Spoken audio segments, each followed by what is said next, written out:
Hey guys, Ben Nash from Pivot Wealth here, and I'm happy to be back with a good friend of the show, Chris Gray. Chris is a property buyer's agent, property market commentator. His business, Your Empire Buyers Agents, they help people with property buying day in and day out. So I'm keen to hear from Chris on his take on the market that we're seeing at the moment, where some of the opportunities might be, as well as some of the mistakes to avoid. Chris, thanks for joining us, mate. Thanks for having me on, Ben. Well, mate, I'm keen to, as someone that's buying a lot of properties, obviously it's been a pretty interesting year for you with the amount of activity that you're seeing in the market. What's your take on where things are at today? Look, I think it's been a good year. A lot of people say, "Oh, it's ridiculous. It shouldn't happen."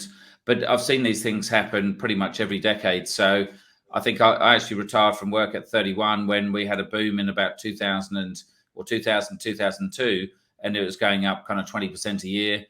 We had the same after the GFC in early 2010s, and then early 2020s, and it's happening again. So we talk about properties doubling every 10 years. And you need that 20 or 30% growth going for quite a few years in order to have that doubling, especially when the market pops down 5 or 10%. So look, I think it's normal. Look, it's not going to carry on forever, but it's been good. And it's good for the people that, I guess, took action before. And they're the ones that get rewarded, the people that take action.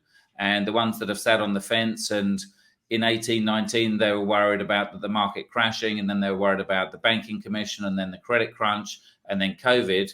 The ones that sat on the fence, unfortunately, they're going to still struggle, and they weren't buying this year because they said, "Oh, the market's already beaten us. We're already too late, even after 6 months." So it's been good, and I think it will still be pretty positive next year. Yeah, I think that there's always that, and partly like a lot of stuff in the media noise out there. Property is obviously a big purchase, so I think people are right to, make sure that they're not doing something dumb that's going to cost themselves a bunch of money. But I think you can always find these negative stories, and we were seeing a lot of opportunity when COVID was kicking off because no one wanted to buy a property. Everyone freaking out, panic buying toilet paper, thinking that the world's going to end, that they don't want to drop $1 or $2 million on buying a place, even though the market was really soft. And then you see all the armchair economists talking about JobKeeper dropping off, and I'm just going to wait in and scoop up a bargain and wait till that uncertainty was there. But as I see it, it's the uncertainty that drives the opportunity. If you wait for the uncertainty to be gone, then the opportunity is going to be gone along with it. And I think that, then you fall into that trap that you mentioned, where people are, their price anchored to what they were seeing before and going, "Oh, it's gone up too much." But the reality is that it is what it is. You can only play what's in front of you. And